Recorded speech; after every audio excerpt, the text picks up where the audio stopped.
Cuán grande es nuestro Dios. ¿Cuántos dicen amén? El Señor es grande, el Señor es fiel y para siempre es su misericordia. Y qué bueno que como iglesia nos juntemos, adoremos su nombre en un mismo sentir, un mismo pensar, un mismo Señor, un mismo Espíritu. Y el Señor se revela a través de su palabra, a través del sacrificio de Jesucristo en la cruz, y se revela también cuando su pueblo se junta y comienza a invocar su nombre, el nombre de Jesús, nuestro Señor y Salvador. Y quisiera, antes de comenzar a predicar esta nueva serie de predicaciones, quisiera recordarles a toda la iglesia que estamos en una etapa muy importante de elección de diáconos. ¿Cuántos sabían esto? Levántenme la mano, a ver. Muy bien, la gran mayoría sabe que estamos eligiendo nuevos diáconos y una vez más invito a la iglesia a que esté en oración porque es una decisión muy importante la que tenemos que tomar, escuchando la voz del Señor, eligiendo siempre con sabiduría, con inteligencia, considerando el testimonio de la persona que vas a seguramente proponer con un papelito, con algún mensajito a los diáconos actuales, Monona, Héctor y Horacio. Así que estemos en oración pensando en esto, que el Señor nos guíe y recordá que cuando estés pensando en una persona, sea que quieras reelegir a los diáconos actuales, o sea que estés pensando en una persona que ves que tiene condiciones, recordá de releer por tu propia cuenta Hechos capítulo 6, cómo eligieron los diáconos, cuáles eran los requisitos. Andá, si no, a las cartas pastorales de Timoteo y Tito. Qué importante es la función del diácono dentro del cuerpo de Cristo, tanto sea para servir, porque es su principal actividad, la de servidor, pero también desde la tradición bautista tiene que ver con formar un equipo pastoral que esté pastoreando, acompañando a todo el pueblo de Dios y puntualmente al pueblo de Dios de Ituzaingó. Así que cuando estés pensando en algún nombre de alguna persona, siempre te invito a que no lo hagas desde el amiguismo o clientelismo, que ya eso es costumbre de la sociedad, sino que lo hagas movido por el Espíritu Santo de Dios y por un testimonio de años de la iglesia de esa persona que estés considerando y que puedas acercarte confiadamente a los diáconos para que ellos lo estén considerando para cuando tengamos que hacer la asamblea administrativa y reelegir este nuevo cuerpo de diáconos. ¿Quedó entendido? ¿Estamos bien? ¿Te vas a acercar con algún nombre? ¿Sí? Muy bien. Gracias al Señor por esto. Es una iglesia que está activa y también quiero anunciar algo importante para el domingo que viene el domingo 10, que vamos a ver allá donde está la zona que está tripulando ahí Sergio, ¿sí?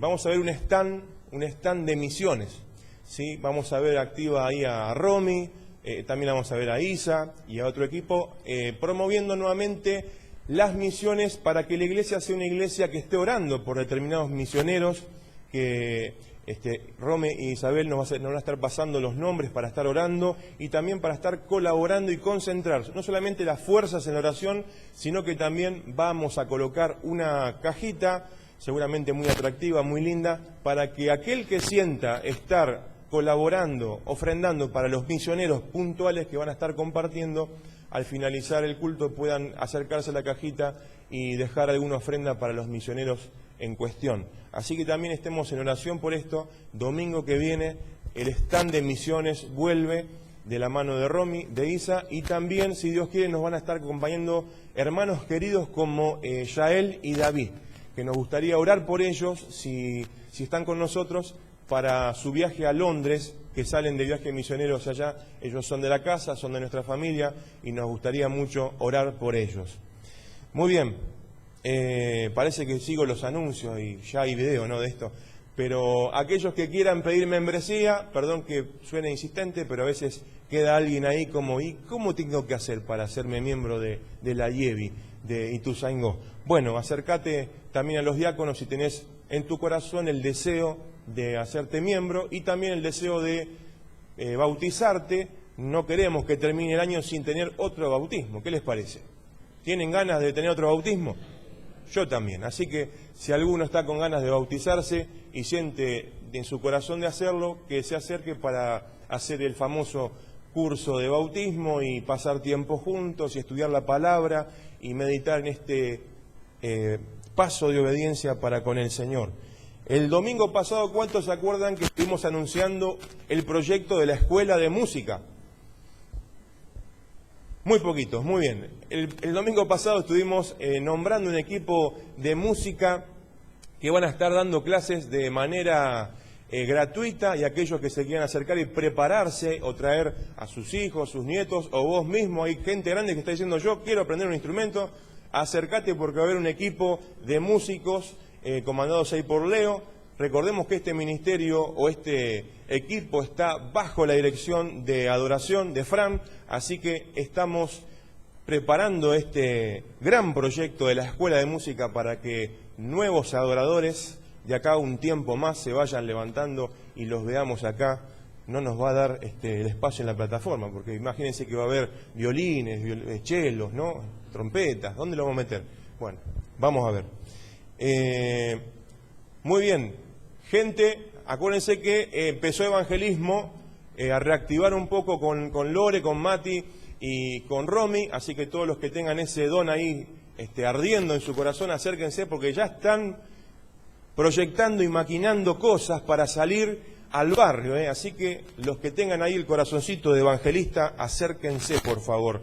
Y también estamos orando por el ministerio, esto ya está ahí, medio como cuando ponemos la pava y se escucha ruidito que ya está listo. Bueno, el Ministerio de Misericordia, ¿qué les parece?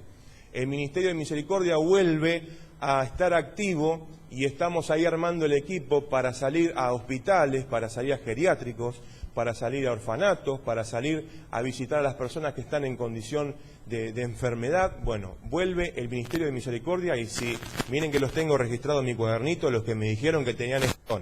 Así que atentos porque ya estoy pasando nombres a los encargados de aquellos que me dijeron que tenían en su corazón visitar a enfermos, hospitales, así que se viene el Ministerio de Misericordia. Bien, hasta ahí estamos, creo. No me olvido nada, Monona, Isa, ¿estamos bien? Bien, quiero comenzar en el mes de noviembre una serie de predicaciones que van a durar hasta el día de Navidad. ¿Ya estamos proyectando ese día? Y sí, por supuesto, es el gran día. Es uno de los grandes días que nosotros como cristianos celebramos, que es lo que en teología llamaríamos la encarnación. Es decir, Dios metiéndose en la historia. Suena muy loco, ¿verdad? Bueno, así actúa nuestro Dios. Este Dios que es trascendente, este Dios uno y trino, que se mantiene en el misterio, en un momento de la historia se hace historia y se hace carne, en la persona de Jesucristo. Y, ¿saben una cosa? Yo quiero hablarles durante noviembre, hacer como una especie de previa, de ir preparando el ambiente para que en diciembre vivamos una fiesta espiritual de Navidad. Algunos exégetas entre medio de nosotros van a decir, no, pero eso es una fecha que vino del paganismo, no me molestes porque en realidad Jesús nació en septiembre, octubre. Bueno, tranquilos, saben que el cristianismo, al expandirse por todo el mundo y al llegar a rincones que jamás hubiesen pensado, empezó a inculturizarse, es decir, empezó a meter el evangelio en las culturas y a ver qué había en la cultura para que empiece a relacionarse con esa cultura, con el evangelio, como hoy tenemos que hacer nosotros con nuestra evangelización. Estar atentos a lo que pasa en la cultura, en la sociedad, y no vivir dentro de, como se dice ahí, dentro de un termo o en una nube, y no sabemos dialogar con el mundo, con la sociedad para llevar el evangelio. Hay que saber cómo funciona la sociedad. Nuestros hermanos, antiguamente les pasó lo mismo, e incorporaron muchas prácticas, y esta es una. Dicen los comentaristas, no nació el 25 de diciembre Jesús, nació más bien para fines de septiembre, octubre. Pero nosotros, ¿qué vamos a hacer? ¿Vamos a festejar la Navidad en septiembre, octubre? Vamos a estar acá con la festividad y los vecinos pasan y dicen, ¿qué hacen estos locos? Eso es en diciembre. No, somos hijos de nuestra época y predicamos el Evangelio con las herramientas que tenemos y es nuestra función comunicar esta gran historia de la salvación. ¿Le podrías decir algo a tu vecino?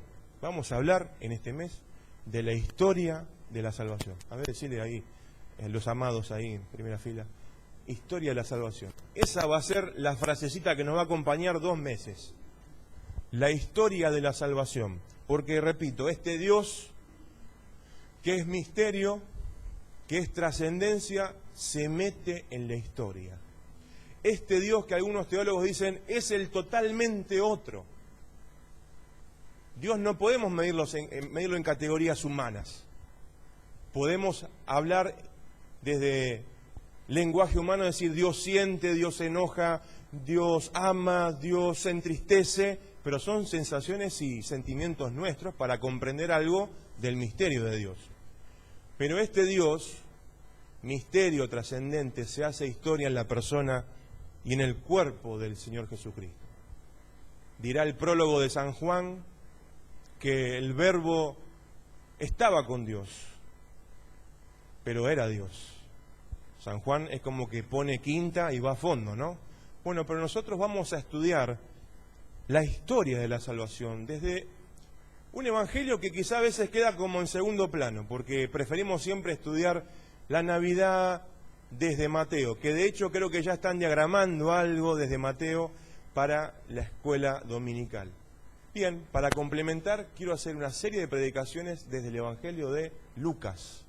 Y Lucas nos va a hablar de tapa a tapa. Cuando digo de tapa a tapa, digo que Lucas es el autor del Evangelio de Lucas. ¿Y de qué otro libro? A ver, ¿quién sabe? Hechos. Hechos de los Apóstoles. Y te tiro un dato importante para que nos acompañe en noviembre y diciembre. Lucas compone el Evangelio y el libro de los Hechos, y antiguamente esos 2 libros que tenemos separados en nuestra Biblia, antiguamente era una misma obra, un mismo libro, un mismo rollo. Así que qué interesante un día de verano que te corten Netflix y el cable y digas, voy a leer Lucas y Hechos de corrido. Gloria a Dios. Genial. Voy a leer todas las temporadas de la obra de Lucas. Lucas y Hechos eran una misma obra. Es como que agarrar Lucas, poner Hechos y coserlo en el medio, así era al principio. Después, por funcionalidad, en nuestro canon bíblico lo separaron porque tienen que estar los 4 evangelios juntitos, y después la historia de la iglesia, los apóstoles y cómo el Espíritu Santo acompañaba a la iglesia. La historia de la salvación, Lucas le interesa contarle a sus destinatarios, a sus creyentes y sobre todo a este famoso y integrante Teófilo, este romano importante, amigo, por así decirlo, de Lucas, que le va a escribir todo un evangelio, toda una obra. ¿Te gustaría que te escriban un evangelio a vos? Sería fascinante, ¿no? Que un autor de la antigüedad diga, querido Enzo, este evangelio va para vos. Y hay 24 capítulos dedicados a una persona. Sería fascinante. Bueno, Teófilo recibió un evangelio enterito, completito para él. Lucas, en su pensamiento, inspirado por el Espíritu Santo de Dios, nos quiere contar de otra manera, muy diferente a la que cuenta Mateo, a la que cuenta Marcos, o los propósitos que tenga Juan. Lucas quiere contar desde el comienzo de 1:1 hasta el final del libro de los Hechos. Claro, Lucas termina en el capítulo 24, con la despedida del Señor, la ascensión, pero dijimos que antiguamente era una misma obra, Lucas y Hechos, y es interesante ver el comienzo del Evangelio de Lucas y el final del libro de los Hechos, para ver cómo el evangelista Lucas nos cuenta esta gran historia de la salvación, que te involucra a vos y me involucra a mí. Dios, en su amor y su misericordia, se mete en la historia para salvarnos. Dios, como dice el comienzo de Hebreos, que le ha hablado a los padres desde la ley, desde los profetas, desde la tradición de Israel, ha hablado a lo largo de la historia. Miren, si hay algo que nos distingue quizá con otras religiones, más bien de corte místico, tiene que ver con que quizás otras religiones más orientales buscan la trascendencia no tanto en lo histórico, no tanto arraigado en la pata de la historia, sino más bien en la mística, la espiritualidad y buscar lo trascendente, lo otro o la divinidad dentro o la interioridad de la persona como parte de la creación. La propuesta de la religión, permítanme, judeo-cristiana es: Dios se mete en la historia, Dios camina en la historia, Dios empuja la historia a través de su Hijo Jesucristo y a través de la obra de su Espíritu. Es la propuesta maravillosa del cristianismo, previamente el judaísmo. Por eso te dije judeo-cristianismo. Y Dios quiere hacernos parte de esta historia de salvación. Estudiamos hoy a la mañana en la clase de Filipenses que no es que Dios viene, salva y nos dice: ustedes no hagan nada, quédense quietos, quédense totalmente pasivos, en pausa, frisados, que yo hago todo, Sí, la salvación es de Dios. Nuestra justificación, nuestra santificación es obra de Dios y de su Espíritu Santo. Pero Dios nos hace trabajar en nuestra salvación. Y Dios nos hace partícipes, Dios nos hace personas activas dentro de su salvación. ¿Por qué? Porque la gracia ha llegado a tu vida y a mi vida, y tuviste que dar una respuesta a esa gracia. ¿O acaso somos robots? ¿O acaso somos autómatas que nos manejamos como robotitos diciendo sí, sí, sí? No. Qué maravillosa libertad tenemos de haberle dicho sí un día al Señor. O también podríamos haberle dicho que no, y no estaríamos quizás sentados en este lugar. Esa es una de las características fundamentales del ser humano, que también es de Dios, de que tenemos la libertad, el libre albedrío, de que podríamos haberle dicho que no a Dios. Sin embargo, en esta mañana le dijimos que sí. ¿Qué le dice María a la propuesta del ángel allí en los evangelios? ¿Le dice que sí o le dice que no? Le dice que sí. Le podría haber dicho que no. Pero María entiende que es un plan de Dios, una revelación de parte de Dios. Dios la hace partícipe en la historia de la salvación y María dice sí, sí al plan de Dios. ¿Cuántos le dicen sí al plan de Dios acá? Claro que sí, sí Señor, le decimos que sí. Y Lucas intenta transmitirle a Teófilo, su querido romano, un profesor diría su querido paganito, para que él sea reforzada su fe. Seguramente acá están sentados personas que están acompañando y alimentando y enseñando a otras personas para que crezcan en el Evangelio, ¿verdad? ¿Verdad que sí? Todos seguramente están pastoreando, liderando, acompañando, sea en la iglesia, sea que lo hagas con tus hijos, con tus nietos, y vas alimentando la fe de ellos. Lucas lo que va a hacer es seguir alimentando la fe de Teófilo, que de alguna manera, que no sabemos muy bien, Teófilo le llegó el Evangelio, pero Lucas le dedica toda una obra a este hombre para reforzar la fe de Teófilo.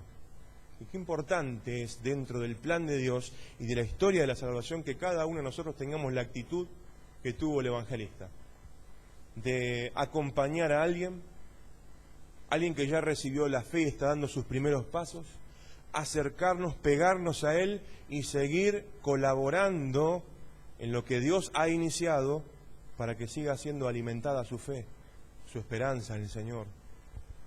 Hoy hablamos de estar firmes en el Señor, y eso es lo que hace Lucas con Teófilo.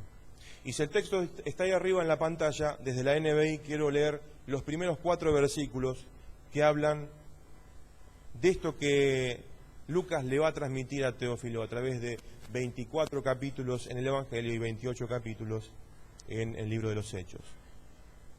Muchos han intentado hacer un relato de las cosas que se han cumplido entre nosotros, tal y como nos las transmitieron los que desde el principio fueron testigos presenciales y servidores de la palabra. Y acá hago una pausa, no solamente para tomar agua, sino para pensar profundamente que Lucas es heredero de una tradición. A Lucas no le viene el Evangelio así como que se le abren los cielos y toma, Lucas, el Evangelio, escribí. No, Lucas es parte de una comunidad, recibe una cierta tradición, como una tradición que también recibe Pablo, y lo leemos siempre en Corintios, la tradición de la Cena del Señor. Es decir, todos somos parte de una tradición, y una tradición cristiana, evangélica, puntualmente quizá bautista, hermano libre, pentecostal, nazarenos. Somos hijos de una tradición y alguien nos presentó de alguna manera el Evangelio. Y somos hijos e hijas de esa tradición. Pero hay que seguir alimentando esa tradición que recibimos. Lucas va a hacer esto.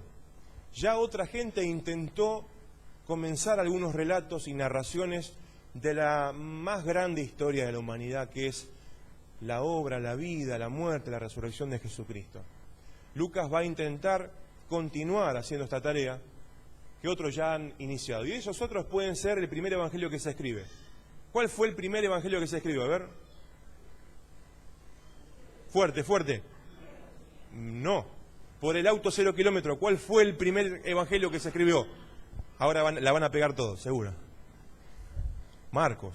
Marcos es el primer evangelio que se escribe ahí en tiempos guerra, posguerra entre los judíos y los romanos, y Marcos va a ser el evangelio base que van a usar después Mateo y Lucas. Lucas ya conoce alguito del evangelio de Marcos, pero también conoce cosas que Marcos no conocía y le llegan tradiciones, historias, sanidades, milagros, palabras, enseñanzas, parábolas de Jesús, que también vamos a ver que están en Lucas y no están en Marcos. Por eso Lucas lo que hace es recibir una tradición, pero ahora se pone a escribir desde lo que ha recibido a Teófilo para reforzar su fe y empieza a escribir lo que los primeros testigos escribieron. Perdón, me retracto, lo que los primeros testigos vieron. Los primeros discípulos no escribían, miraron, vieron de primera mano a Jesús de Nazaret, al crucificado, y después vieron al resucitado. Después otra generación de cristianos se pone a escribir la historia. ¿Saben por qué se ponen a escribir la historia? Porque ya los discípulos, los apóstoles están muriendo. Los primeros testigos oculares se nos están yendo a la presencia del Señor. ¿Qué hacemos? ¿Se nos va a escapar esta gran historia para contar a la humanidad? No, diríamos, ni a palos. No, ni locos. Hay que escribir la historia. Y los evangelistas se ponen a escribir la historia. Primero Marcos. ¿Por qué? Porque están persiguiendo a los cristianos, los están matando uno a uno en el gran circo romano, con los leones, los gladiadores, ¿sí? ¿Y qué vamos a perder la historia? Los primeros testigos ya se nos están muriendo. Hay que poner por escrito la gran historia de salvación. Marcos lo hace primero. Lucas recoge diferentes tradiciones y se pone a escribir su evangelio para compartirlo con este famoso Teófilo. Y nosotros, repito, somos hijos de una tradición y continuamos esa tradición, basados en la Escritura, basados en la palabra, basados en lo que nos presenta Lucas, que el que impulsa la historia de la salvación y hasta lo empuja a Jesús a la obra es el Espíritu Santo de Dios. Y hoy también el Espíritu Santo de Dios está en medio nuestro, está en nosotros y nos sigue empujando para llevar a cabo esta gran historia de la salvación. Ahora, los testigos presenciales se nos están yendo y los servidores de esa palabra, porque hay algo interesante. Acuérdense estas frases que nos acompañarán noviembre, diciembre, para que llegue ese gran día que seguramente será el 21 de diciembre. Historia de la salvación, y Lucas también nos quiere transmitir la importancia de la palabra de Dios. La palabra de Dios es la palabra que va a salir de la boca y de los labios de Jesús.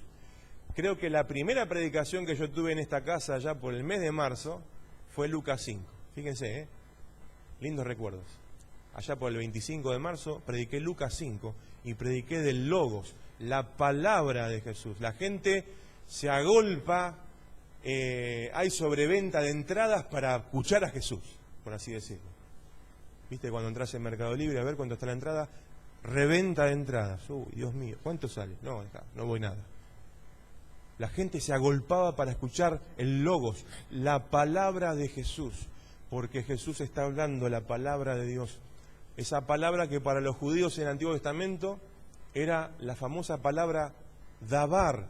Dabar es la palabra que Dios habló en el monte Sinaí, cuando ese monte temblaba y estaban todo el pueblo de Israel tembloroso y con mucho miedo, y el único que subía allí con un grupo era Moisés, y recibe las tablas de la ley, la Torá, lo que conocemos como Pentateuco, el Decálogo, los 10 mandamientos, la palabra de Dios. Y ahora, ¿quién representa, quién encarna hoy la palabra de Dios? El mismo Hijo de Dios, Jesucristo. Lucas nos quiere decir, y nos hace un par de guiños, que Jesús es la palabra de Dios encarnada. Eso lo profundizará más San Juan, pero fíjense que el texto de Lucas al comienzo de su obra nos habla de que los testigos presenciales y servidores de la palabra, el verbo, Jesucristo es la palabra de Dios. Por lo tanto, yo también, excelentísimo Teófilo, habiendo investigado todo esto con esmero desde su origen, he decidido escribírtelo ordenadamente. ¿Cómo lo va a escribir?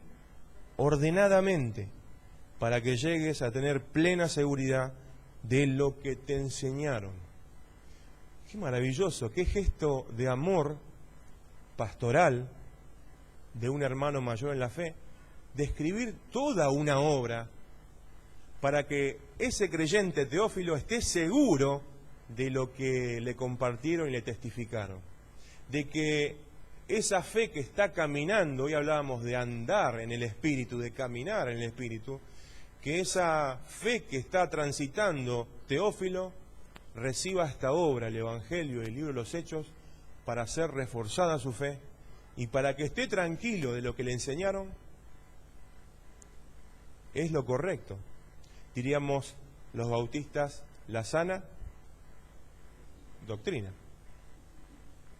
Ahora, ¿cómo nos encantaría que alguien nos escriba un evangelio para nosotros? Pero siendo hijos de una tradición cristiana evangélica, ¿realmente estamos seguros con todos los tipos de predicación que hoy se escucha? Ayer estuve con los hombres en el campamento. Aparte de meter algunos goles en la cancha, también estuve, muchos no me creen, bueno, no importa.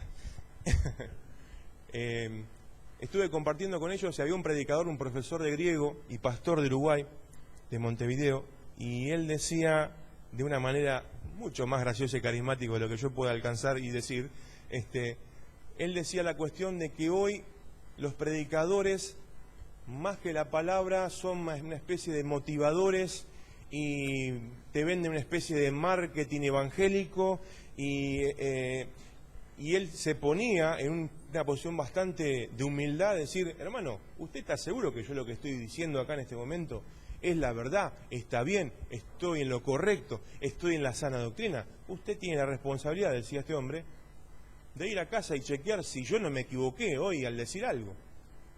Y fíjense que hasta Pablo, con los de Berea, el gran apóstol, tiene que aceptar que los de Berea vayan a chequear las Sagradas Escrituras, el Antiguo Testamento, si lo que está diciendo Pablo es verdad, o permítame este término muy argentino, o es chamullo. Y hoy no podemos permitirnos el lujo de, bueno, qué lindo predica, y me dio una pildorita como para más o menos con este versiculito calmar un poquito, un ratito mi dolor y listo. No. El Evangelio de Lucas nos lleva a meditar que la palabra eterna de Dios se ha hecho historia, se ha hecho carne, habitó entre nosotros, y hay que contar esta gran historia que han recibido por tradición. Pero fíjense que Lucas se toma ese trabajo de que, por las dudas, Teófilo, de que no hayas entendido muy bien el Evangelio, o haya cosas que todavía no te cierran, o te contaron cosas que están medio erróneas o torcidas, bueno, vamos a corregirlas con todo un evangelio, con todo un libro de los Hechos. Y es nuestra tarea, hermanos, queridos amigos, de siempre revisar nuestra fe con la palabra de Dios, siempre, siempre. Cada prédica que vos escuches en el domingo acá, sea que yo esté de turno, sea que sea otro predicador, es nuestra responsabilidad chequearlo con la palabra de Dios. Porque hoy se usa mucho, ¿no? Un versículo, lo tiro al aire y no tenía nada que ver con lo que quiso decir el autor original. Y nos agarramos de ese versículo, atípica, ¿no? Todo lo puedo en Cristo, y agarro eso para todos los aspectos de mi vida. Y no sabemos lo que está pasando Pablo de fondo. ¿Por qué? Porque hay que estudiar. Hay que estudiar la palabra de Dios.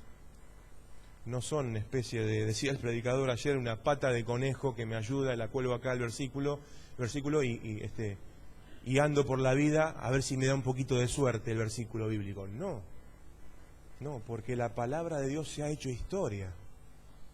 El Dios que era misterio se ha hecho historia en medio nuestro y ha impactado de tal manera a esta gente como también a nosotros hoy, de que esta palabra continúa. Uno de los pensamientos más importantes de Lucas y de Hechos es que nadie detiene la palabra de Dios. Cuando en el verano hagas lo que yo te pedía, que te corten el cable y Netflix y tengas que leer Lucas y Hechos, te vas a dar cuenta de todas las oposiciones que tiene el transitar de la palabra de Dios en Jesús, en los apóstoles, en los diferentes referentes de la fe. Oposiciones grosas, heavy, pesadas. Cuando vos ves el final de Hechos, la conclusión va a ser que nadie pudo detener la palabra de Dios. Y cuando yo digo palabra de Dios, quizás nuestras categorías mentales piensan, bueno, es el libro que vos tenés en este momento arriba del púlpito y es el libro que yo tengo. No. La palabra de Dios, bajo la revelación y cómo completa Dios en la obra de la cruz y la resurrección en Jesucristo, es cómo se completa esa palabra que Dios viene hablando a los judíos en el Antiguo Testamento y se plenifica, se completa en la persona de Jesucristo. Jesucristo en su vida, en su obra, en su persona y en sus palabras es la palabra de Dios. Y eso es lo que predicamos, y eso es lo que vivimos, eso es lo que mostramos. Nosotros no podemos vivir como vive una secta. No. Porque una secta se aísla del mundo, se aparta del mundo de tal manera que estudiamos en el primer café teológico una postura que decía, nosotros contra ellos, los cristianos contra la cultura. Había uno de los paradigmas que hablaba de eso en el café teológico, que pronto se va a hacer el segundo, te invitamos. Ya pasé el chivo. Nosotros contra ellos. Y a veces vivimos un evangelio así, Miramos al vecino, al compañero de trabajo, al familiar no creyente, con esta mirada dualista. Yo contra él, yo reino de la luz y el iluminado del Señor, y el otro ignorante, pecador, malvado, merecedor de 1000 infiernos. Y a veces vivimos un evangelio así. Y Jesús se la pasaba interactuando con los merecedores de miles de infiernos. Jesús estaba ahí. La palabra de Dios encarnada estaba en medio de la necesidad más profunda de sus compatriotas, sus contemporáneos. ¿Estamos nosotros igual? ¿Estamos, esta palabra que vamos a repetir hasta el cansancio en estos 2 meses, estamos encarnados en nuestra sociedad como cristianos? ¿Te gusta cuando se te encarna una uña? Qué molesto, ¿no? Hay que ir al podólogo. Hay unos cuantos podólogos acá adentro, ¿no? Sí. Ahora, ¿estamos realmente encarnados? Como el Dios uno y trino se encarnó en Jesucristo, la palabra se hizo carne, estuvo en medio de nosotros, está en medio de nosotros, nosotros como iglesia. Somos, otra frase que vas a escuchar mucho en estos 2 meses, ¿somos una iglesia encarnada? en la sociedad? ¿O somos una iglesia, un pequeño pueblo muy feliz, que se mete en 4 paredes, una hermosa loza, y los de afuera que se mueran? No puede ser. La palabra se hizo carne. Y así como Dios habitó en medio nuestro y habita hoy en medio nuestro, tenemos que habitar en medio de una sociedad que clama y pide signos de Dios. Pide un salvavidas. Así como lo ves, terco, obstinado, que no quiere saber nada de Dios, en su interioridad cada ser humano está clamando por algo que le dé sentido en su vida. ¿Serás vos? ¿Seré yo? Que con una palabra, un gesto humano, amable, cristiano, le abre una puerta, una ventana de esperanza a alguien que está ahí afuera. Estoy seguro que sí. Y Dios nos va a ayudar a hacer eso. Esforcémonos como lo hace Lucas al escribir esta obra para que otros crezcan en la fe, para que esta historia de la salvación continúe y no se detenga. El testimonio de Lucas y Hechos es que nadie puede detener la palabra de Dios. Este logos que ha llegado en medio nuestro, nadie puede pararlo. Cuanto más perseguían a la iglesia, ¿qué pasaba? Más crecían, más se extendía el reino, más se predicaba la palabra.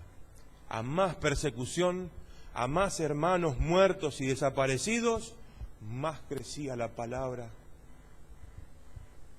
y llegaba a más personas y más gente se incorporaba a la iglesia. ¿Qué piensan? ¿Estamos sufriendo persecución? De otro tipo quizá, ¿verdad? De otro tipo, quizá más ideológico, pero yo no veo que nos arrastren militares o policías por la puerta de los pelos y nos metan al camión por predicar el Evangelio, como si lo vivían nuestros hermanos, quizás. A más persecución, más se extendía el reino de Dios y más crecía la palabra de Dios. Por eso en este pequeño prólogo, esta pequeña introducción que Lucas hace, en esas palabras, describirlo ordenadamente, para que llegues a tener plena seguridad de lo que te enseñaron, es nuestra función como cristianos de hoy. Si acaso nos acercamos a una persona o que congrega aquí, que es nueva, o que estamos compartiendo la fe con algún amigo, es nuestra función y tarea de que la historia de la salvación continúe, porque este Dios no trabaja solo. Este Dios nos dijo, necesito que laburen, necesito que sigan esta historia, que continúen esta historia de amor, de misericordia, de compasión y de compartir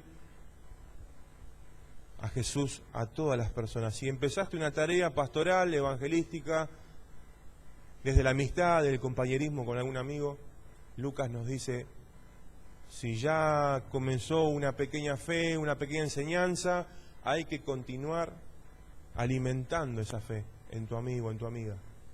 Quizás nunca venga a la iglesia, puede ser, porque nuestra oración siempre es que venga, congregue, participe de un domingo a las 10, a las 11, o que venga a las noches neón, ¿no?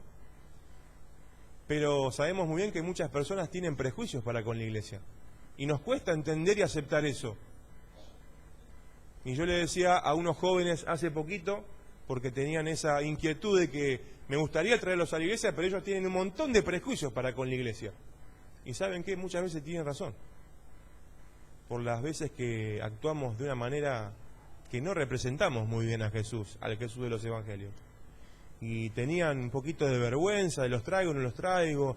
Mira, hace una cosa, si les cuesta mucho venir a la iglesia, al templo, así una cosa más grandiosa que esa. Llevales vos a Jesús. Llevales vos el reino. Vos sé una pequeña mini iglesia que esté compartiendo la vida, la fe, la amistad, el compañerismo con esa persona. Quizás no venga nunca a la iglesia, pero vos le llevaste algo mucho más grande que la iglesia, que es el reino de Dios. Y en esa amistad, en ese compañerismo, quizás esa persona, por la gracia de Dios, crezca en la fe. Lo que le enseñaron a Teófilo, Lucas lo está sellando con toda una obra. una obra que va a comenzar contándonos la previa de lo que vamos a vivir en diciembre en Navidad. Una especie de prehistoria, de precuela de lo que vamos a festejar, que es Dios en medio nuestro, Dios caminando en medio nuestro. Ya no una tienda hecha con pieles de animales en el desierto, ya no tanto un sentido de templo que sí nos alberga, estamos juntos, unidos. Lo más importante es que Dios está en medio nuestro, Dios está en nuestros corazones, y Dios está cuando nos miramos a la cara, como nos vamos a ver al rostro. Me encantaría que al participar de la cena no nos miremos las nucas, vamos a mirarnos a la cara, al rostro, y decirnos: Él murió por vos y por mí. Lo importante es preguntarse ¿por qué? Cuando estoy participando de esto, ¿por qué? ¿Sabes por qué? Mirá al que tenés al lado, ahí tenés el por qué. Ahí tenés la causa de por qué tanto amor, tanta misericordia, tanto movimiento de Dios desde la eternidad hasta la cruz. Cuando veo el rostro del que tengo al lado, ahí me doy cuenta por qué. Dios ha salvado al que tengo al lado, al que tengo atrás. Mirémonos a la cara cuando participemos de la cena. Se los pido, por favor. Amado Padre, te damos gracias por tu palabra. Señor, qué bueno es ser parte de esta historia de la salvación. Qué privilegio, qué honor, Señor, ser parte de esta historia. Nos habla de tu generosidad, de tu amor, de hacernos partícipes. Señor, así como nuestros hermanos al principio de los tiempos de la iglesia transmitían esta palabra, eran perseguidos, algunos iban conociendo el Evangelio como Teófilo, y Lucas, con toda la paciencia, el amor y la sabiduría, le transmitió esta tradición a partir de un escrito. Señor, nosotros también retomemos y tomemos esa posta, Señor, y continuemos transmitiendo el Evangelio a personas que están de a poquito asomándose a conocer a Jesús. Señor, ayúdanos a entender esto, a entender que somos parte de esta historia. Oramos en el nombre de Jesús. Amén.